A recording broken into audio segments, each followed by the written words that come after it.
Radio दे रहा है सचिन तेंदुलकर के फैंस को उनसे मिलने का मौका। Box office superhit movie the Wolf of Wall Street के आइकॉनिक सीन्स की बनेगी एनएफटीज और जज ने बीएवाईसी के हक में सुनाया फैसला।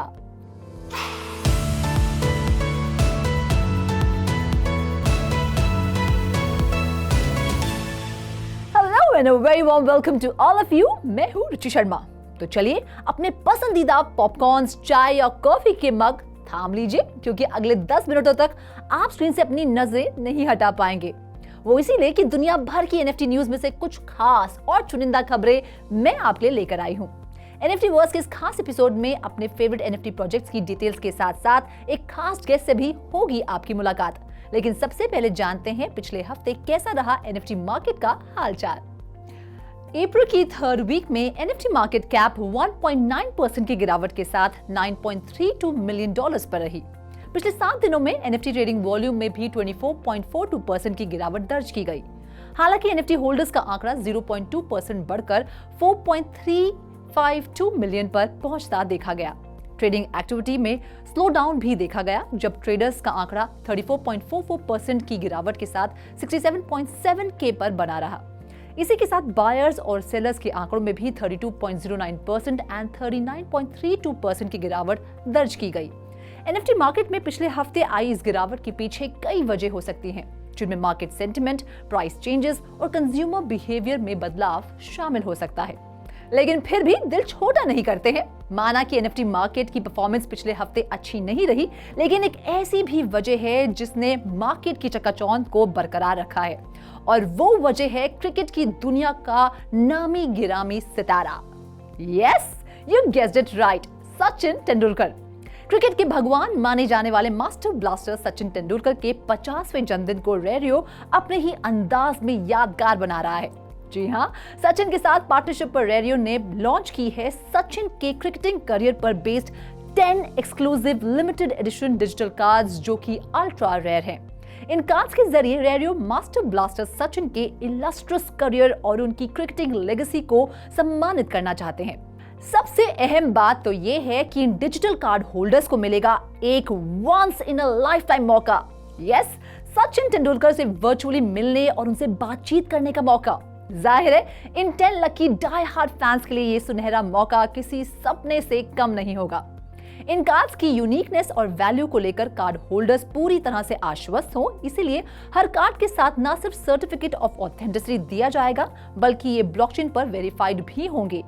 ये कलेक्शन एक्सक्लूसिवली रेडियो की वेबसाइट पर अवेलेबल है, जो सचिन के 50th बर्थडे की ग्रैंड सेलिब्रेशन को हमेशा के लिए यादगार बनाने के इरादे से उनके बर्थडे पर लॉन्च की गई है।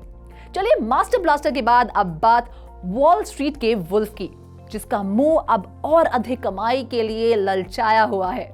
The Wolf of Wall Street Leonardo DiCaprio की ये फेमस मूवी शायद ही किसी ने मिस की हो। वैसे मैंने ये मूवी देखी थी purely for the love of Leonardo DiCaprio. खैर, अब बहुत जल्द इस मूवी के आइकॉनिक सीन्स की एनएफटीज बनने वाली हैं। इस मूवी के प्रोड्यूसर्स ने ये तय किया है कि इस फिल्म की पॉपुलैरिटी और सक्सेस को कैश करने के लिए वो इसे एनएफटी मार्केट में उतारेंगे। इन सीन्स की एनएफटी क्रिएट की जाएगी कार्बन न्यूट्रल एवेंटस नेटवर्क पर, जो कि पोल्काडॉट की लेयर 1 पर एक पैराचेन है। इस फिल्म पर बेस्ड हजारों मीम्स और क्लिप्स सर्कुलेट होती रहती हैं डिस्कॉर्ड और रेडिट पर।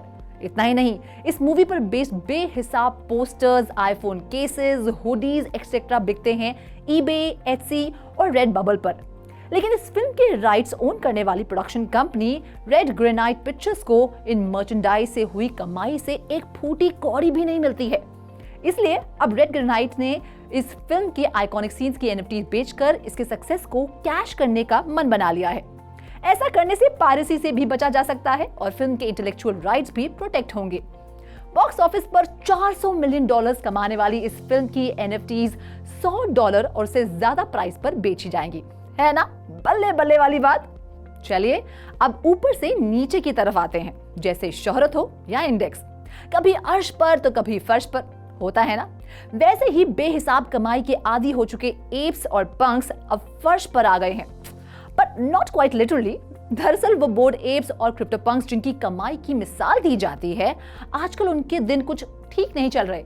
करीब 16 महीने बाद इन दोनों NFT प्रोजेक्ट्स का फ्लोर प्राइस $100,000 से भी नीचे देखा गया है।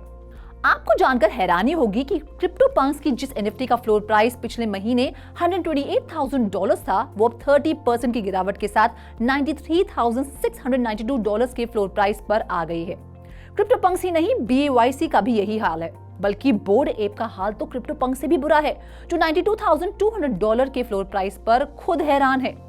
BAYC का फ्लोर प्राइस इससे पहले इतना नीचे नवंबर 2021 में देखा गया था।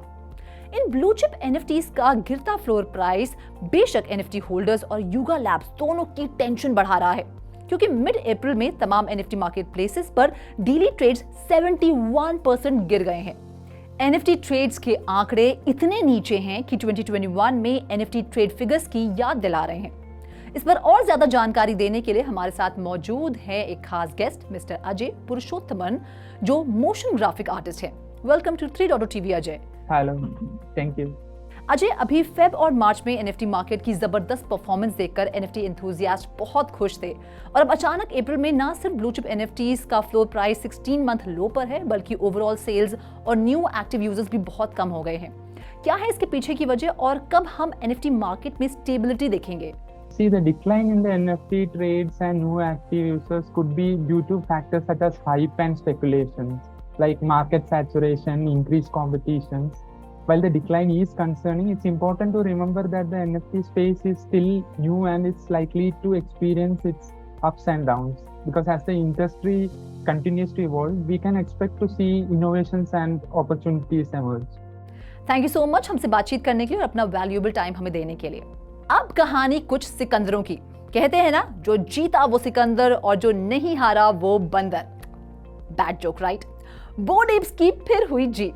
BAYC की NFTs को कॉपी करने वाले और उन पर सटारिकल NFTs बनाने वाले राइडर रिप्स और जेरेमी केहिन को अब कोर्ट के फैसले के मुताबिक युगा लैब्स को डैमेजेस पे करने होंगे। पिछले साल युगा लैब्स ने राइडर रिप्स और जेरेमी के खिलाफ ट्रेडमार्क इंफ्रिंजमेंट केस फाइल किया था, जिसमें फैसला युगा लैब्स के हक में आया है। दरअसल रिप्स और जेरेमी करीब 1 साल से BAYC NFTs की आइडेंटिकल कॉपीज बनाकर उन पर सटारिकल NFTs बना रहे हैं। ये RR BAYC NFT collection BAYC NFTs को क्रिटिसाइज करती हैं। रिप्स और जेरेमी बोर्ड एप्स के पोजेस से लेकर उनका मार्केटिंग मटेरियल तक कॉपी कर रहे थे। एक तरफ युगा लैब्स जहां इस जजमेंट को Web3 में लैंडमार्क लीगल विक्ट्री मान रहे हैं, तो वहीं रिप्स और जेरेमी इस युगा लैब्स लॉसूट को फ्रिवलेस बता रही है।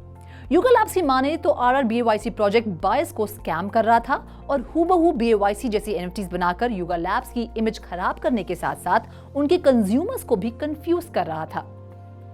अभी ना जाओ छोड़ के दिल अभी भरा नहीं। ना जाने डोनाल्ड ट्रंप से ये किसने कह दिया कि वो दोबारा NFT कलेक्शन लेकर आ गए हैं। जी हाँ, ट्रंप अपनी पहली NFT कलेक्शन की सेल से ऐसे खुश हुए कि उन्होंने अपनी NFTs की दूसरी कलेक्शन लाने में बिल्कुल देर नहीं की। खबरों के मुताबिक अपनी पहली NFT कलेक्शन से ट्रंप ने करीब $1 मिलियन की कमाई की थी। नो डाउट बिजनेसमैन ट्रंप अब दूसरी NFT कलेक्शन के साथ अपनी कमाई को डबल करने की उम्मीद लगाए बैठे हैं। ट्रंप की इस नई NFT कलेक्शन में 47,000 पीसेस हैं, पहली कलेक्शन के मुकाबले 2,000 ज्यादा। साथ ही इस नई कलेक्शन में रेयरिटी ट्रेड्स भी ज्यादा हैं। हालांकि इस NFT के प्राइस में कोई फर्क नहीं है, ये भी पहली NFTs की तरह $99 पर प्राइस की गई हैं। वैसे सेकंड कलेक्शन लॉन्च करते ही उनकी पहली कलेक्शन का प्राइस गिर गया, और हो भी क्यों ना, NFT की सप्लाई जो इतनी ज्यादा बढ़ गई।